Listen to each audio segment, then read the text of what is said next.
Esta é a história do dia da Rádio Observador. Que estratégias vão adotar os partidos para convencer os indecisos na última semana de campanha?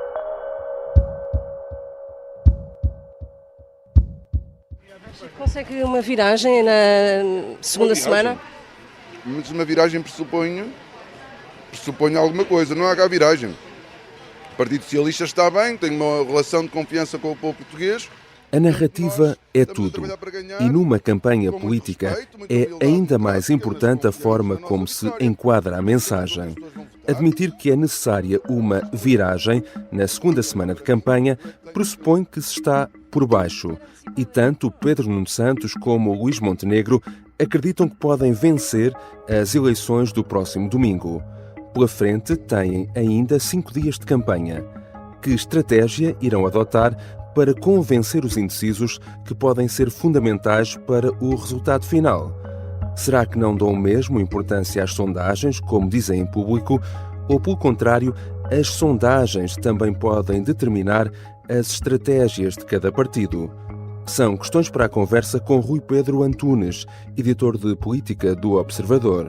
Eu sou o João Santos Duarte e esta é a história do dia de segunda-feira, 4 de março.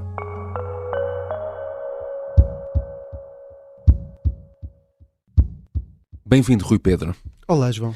Rui, como é que descreverias a forma como tem decorrido até agora a campanha da AD? Podemos dizer que, de certa forma, que Luís Montenegro tem estado a jogar pelo seguro e atirando também já para o que será esta última semana de campanha. Que estratégia será essa? Será uma espécie de evitar cometer erros não forçados? Sim, na verdade, o Luís Montenegro tem feito uma campanha muito protegida. Daquilo que são os relatos também que o Miguel Santos Carrapatoso, o Miguel Cordeiro e o Diogo Ventura, que estão na estrada a acompanhá-lo, percebe-se que ele está muito fechado numa bolha e que tenta evitar um bocadinho o contacto com os jornalistas. Do ponto de vista da mensagem, também tenta não se desviar daquilo que é o foco. Ou seja, mais do que estar à procura do risco e de ir atrás de eleitores que ainda não têm, Luís Montenegro parece muito não querer dar o chamado tiro no pé daqui para a frente e, pelo menos do que depender dele, não comprometer e não cometer um grande erro que leva à fuga de eleitorado. Mas Montenegro tem estado sempre numa certa, centrado numa narrativa de vitória. Ele nunca diz o que fará caso fique em segundo lugar, o que faria no caso de um governo minoritário do PS. Esta estratégia de não admitir outro cenário que não seja vencer, pode ou não haver aqui também uma faca de dois gumes? Ou seja, por um lado, a tentativa de criar essa percepção, essa narrativa, essa dinâmica de vitória.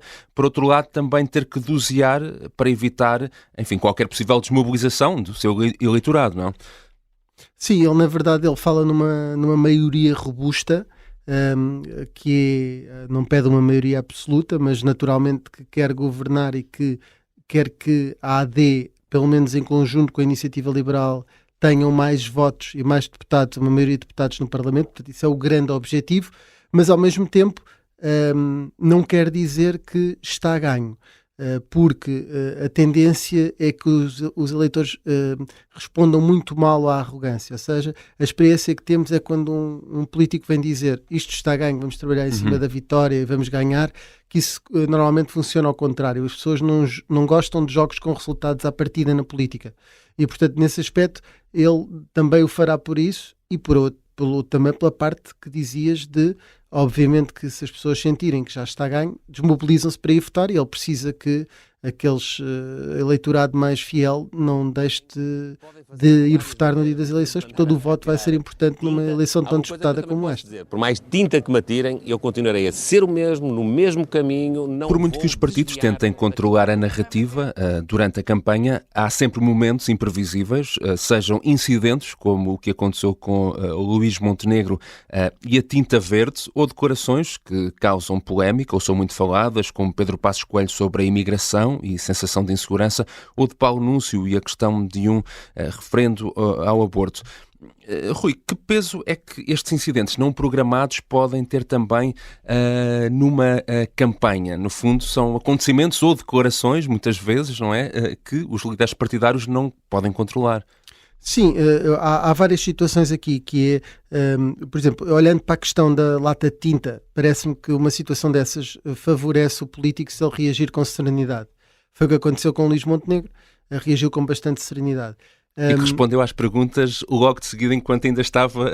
Ainda estava. Sim, tinta, toda a questão cénica até o ajudou, porque nesse dia estava a braços com uma questão também não programada, vinda da AD, nomeadamente sobre o aborto por Paulo Núncio, e até ajudou a mitigar os efeitos dessa declaração que não tinha sido programada e que não estava nas contas da AD.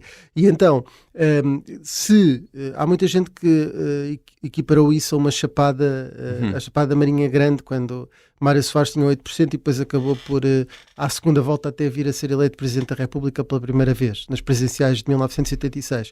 Eu não dou esse peso todo, mas este tipo de atos de rua normalmente não calha mal aos políticos, a não ser que eles tenham uma reação desproporcionada. As pessoas não gostam de ver alguém com sentido de Estado e com peso a ser mau ou usar esse sentido para alguém que é do povo ou para um slumdog, mas depende também da atitude de cada um. Nós vimos António Costa, por exemplo, a discutir com um idoso no Terreiro do Paço e depois venceu as eleições a seguir, mas a imagem não passou muito bem. Nós também vimos a certa altura o Pedro Passos Coelho a discutir com a chamada Senhora de Cor-de-Rosa e acaba por vencer as eleições na mesma, apesar de discutir com populares. Mas normalmente a imagem que passa não é muito boa. Isso são coisas inesperadas que podem acontecer na rua. Isso eu acho que não há grande coisa a fazer e depende muito do ato que possa aparecer. Outra coisa é aquilo que eu chamo o fogo amigo, que é pessoas dentro da coligação que estragam a estratégia que possa estar definida. E Luís Montenegro já teve que se justificar com Paulo Núncio por vir dizer que a lei do aborto podia de alguma forma voltar a ser referendada ou de alguma forma podia haver um retrocesso nesse aspecto.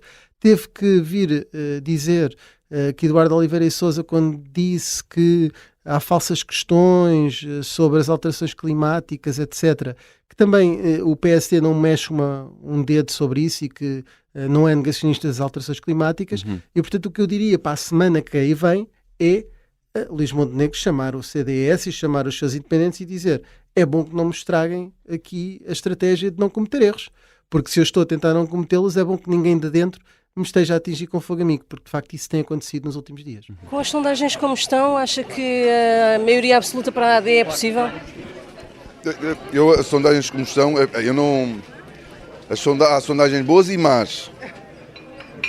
E nós preferimos sempre que elas sejam boas. Nós não podemos ignorar o que aconteceu nos últimos 3 atos eleitorais. Apesar de os dois partidos terem até agora andado, enfim, lado a lado nas sondagens, o PS tem surgido sempre com uma ligeira desvantagem.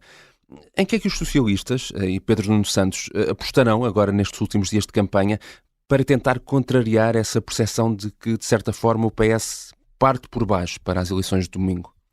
Bom, a grande esperança da comitiva de Pedro Nuno Santos neste momento deve ser os indecisos. Devem ser os indecisos e estarem à espera que uma boa parte desses indecisos acabem por votar no Partido Socialista. Porque é duplamente desmotivante? Porque não só a AD tem uma tendência de estar à frente, como há uma maioria de direita. E Pedro Nuno Santos pode trabalhar, fica nesse segundo lugar, e governar com uma maioria de esquerda. Agora, essa dupla derrota de a AD ficar em primeiro e existir uma maioria de direita é muito complicada de gerir e até gerir a própria motivação da campanha. Mas vamos tendo notícias da Rita Tavares de que na campanha do PS eles acham que está tudo bem e que está a correr bem. E que não é só uma mensagem que querem passar para fora, que acreditam mesmo. Que eles acreditam nisso. Sim. E é um bom princípio terem essa confiança. Aliás, PS e PSD têm os dois a confiança que lhes está a correr bem. Mas eu tenho aqui uma novidade para lhes dar. Não pode estar a correr bem aos dois. Exato. Porque só um é que vai governar. E portanto é isso que vamos vendo também aí, nessa perspectiva. Só para dizer que em termos de às vezes espicaçar ou de ficar mais enérgico, Pedro Nuno Santos até tem mexido em tudo, nas fábricas, mexe em tudo o que é botões e parece uma criança e tal. E nesta questão também ouvimos o som há pouco da Sim. bifana de Vendas Novas, foi comer uma bifana e beber um fino, que é assim que se diz em São João da Madeira, mesmo que em Vendas Novas se diga Imperial. E portanto está tudo nesse aspecto, ele até está a ter a capacidade de socialização, que às vezes é um problema que os políticos têm. Falta provavelmente outra coisa, não é? É tentar conquistar o centro político e assim indecisos. E é para aí que ele tem que ir nesta última semana de campanha. Já regressamos à conversa com Rui Pedro Antunes, editor de política do Observador. Na segunda parte vamos falar de qual poderá ser precisamente a estratégia dos partidos para tentarem conquistar esse eleitorado indeciso.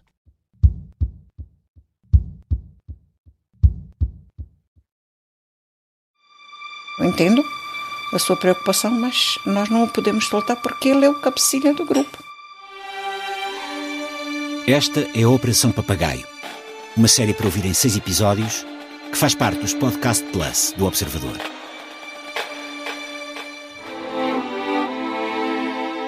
Episódio 1. A Organização Secreta. Irmãos vampiros, vem aí o sol, vamos nos esconder nas nossas grutas. Pode acompanhar todas as semanas no site do Observador, nas plataformas de podcast e no YouTube. Um novo episódio a cada terça-feira.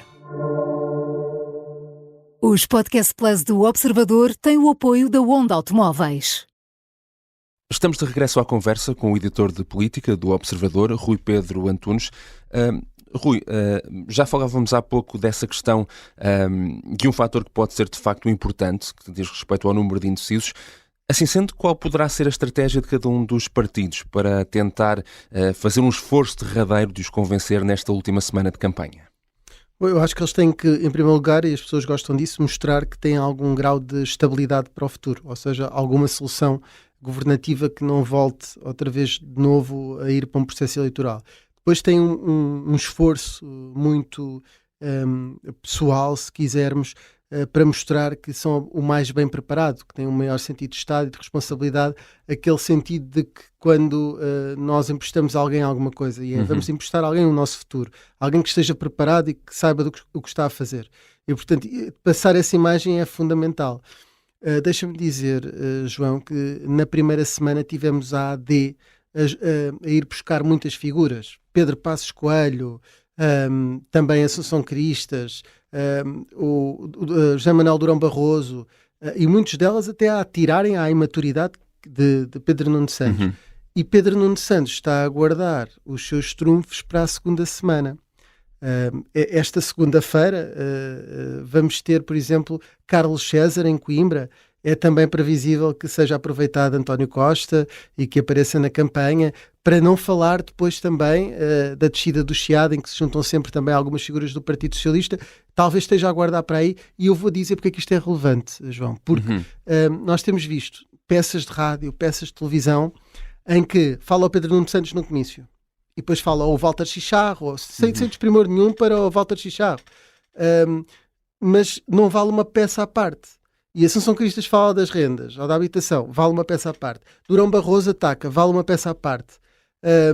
Passos Coelho ataca, vale uma peça à parte. E o PS não tem correspondido com uma espécie de ocupação do espaço mediático pelas figuras. E eu creio que a estratégia também pode passar por aí, porque de facto depois perde tempo de antena, que é fundamental nesta semana, principalmente para convencer os indecisos.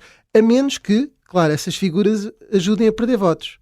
E também há essa perspectiva do lado do PS, é? Que se Pedro Passos Coelho apareceu para o PS acha que é bom para o PS ganhar votos. Mas acho que esse também é um caminho que o Partido Socialista tem que fazer nesta semana. Normalmente os políticos tendem sempre a desvalorizar as sondagens, estejam à frente ou atrás, vá lá, sejam boas ou más, mas tendem sempre a desvalorizar. Mas o certo é que internamente os próprios partidos também promovem sondagens, são um instrumento que são também usado. Como é que elas influenciam ou não as campanhas dos partidos, a forma como decidem reorientar mensagens, por exemplo? Influenciam muito, João, porque na verdade, quando se parte para uma campanha, se a sondagem disser que um político já tem 30%, 40% e que o outro é o challenger e que dificilmente chegará lá, a campanha é feita para perder por pouco. Acontece que aqui está tudo muito disputado, mas mesmo assim estar à frente ou atrás é relevante na motivação do próprio candidato, que depois se nota muito, das pessoas que o rodeiam, que também é muito importante para ganhar essa força, mas todos eles sabem que é apenas um indicador e que todas as sondagens têm as suas estratégias. Agora, por exemplo, há quem conteste a distribuição de indecisos, então os resultados são apresentados sem essa estimativa de indecisos. É normal que, estando a AD agora mais à frente nas sondagens, que o Luís Montenegro apenas tenha dito nós não vamos por aí, isto não está ganho, não querer embandeirar e arco, e que Pedro Nuno Santos seja um bocadinho mais duro que as sondagens, e já tenha dito, por exemplo, há dias reagiu à sondagem da Católica a dizer a Católica dava-nos a nós PS a vencer nos Açores, perdemos. A Católica dava Medina muito à frente de Carlos Moedas em Lisboa e o PS perdeu. Ora, o que é que ele quer dizer com isto? Para bom entendedor, se agora provavelmente o Luís Montenegro vai à frente, se calhar eu ainda posso ganhar e isto pode estar errado. Portanto, a atacar mais as sondagens porque está atrás, mas se eles agora entretanto trocarem de lugar, Luís Montenegro também as vai atacar, porque há esta relação de amor-ódio entre os políticos e as sondagens. Um dos fatores importantes na futura distribuição de forças no Parlamento será muito provavelmente o resultado que o Chega consiga obter. Na primeira semana de campanha, Ventura descolou um bocado o discurso em relação ao PSD. Não é? Isso será para continuar? Que estratégia é essa também aqui que o líder do Chega está a adotar? Sim, André Ventura é alguém que comprou uma bola muito bonita para ir para o recreio, mas nenhum menino quer jogar com ele e, portanto, ele limita-se a estar a dar toques sozinho e a tirar a bola contra a parede. E é muito complicado, porque inicialmente ele começou a conseguir, de alguma maneira, ter a ideia que alguém ia ser forçado a jogar com ele. Não havia outra bola para jogar. E, portanto, eles iam acabar por ir jogar a bola com ele, em particular, e parando com a metáfora, o PSD. E, de facto, o PSD foi dizendo que o Chega não queria nada. E Ventura ficou um bocadinho encostado entre uma maioria relativa e uma parede. E, nesse aspecto, fez o caminho inverso. Se estava a tornar-se mais moderado, se estava a não atacar tão diretamente o PSD, tem feito o caminho inverso, que é dizer que PS e PSD são a mesma coisa, e a posicionar-se mais como um futuro líder, um dos líderes partidários da oposição, não o líder da oposição, mas um dos líderes partidários da oposição, do que propriamente alguém que neste momento acredita que ainda pode ser governo ou pode influenciar muito uma governação. Creio que isso mudou completamente a agulha e só vai agudizar e vai atacar com mais força o próprio PSD, tal como ataca o PS, mas isso já não é novidade para ninguém. A esquerda deve ter a capacidade de ter um diálogo com o centro e com a direita democrática em questões que têm a ver com a saúde da nossa democracia. A esquerda partiu para esta campanha com um discurso de uma certa unidade, de que o que era importante era, no final, conseguir uma maioria de esquerda no Parlamento.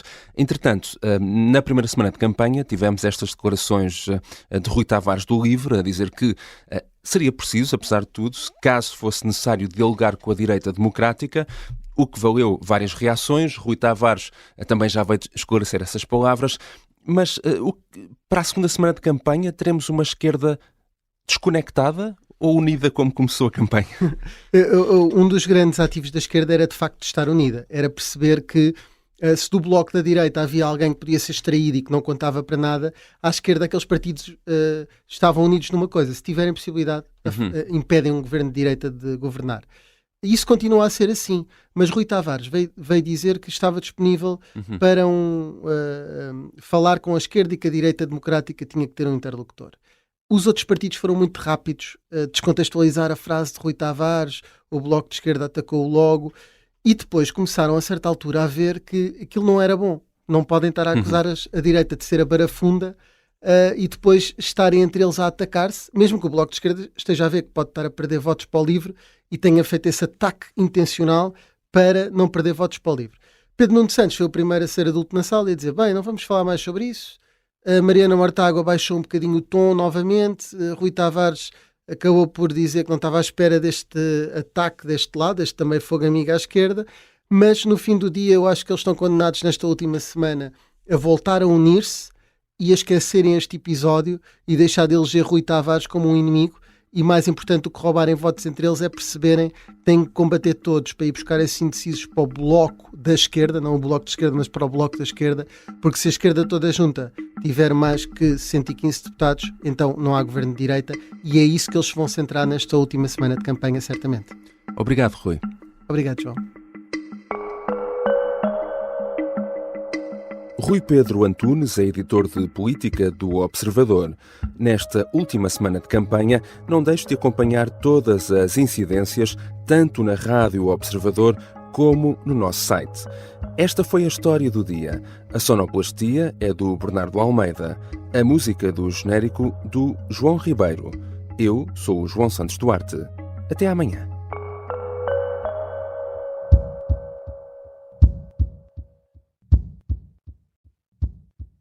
Este programa tem o apoio da Shamir Optical. Visão perfeita, toque pessoal.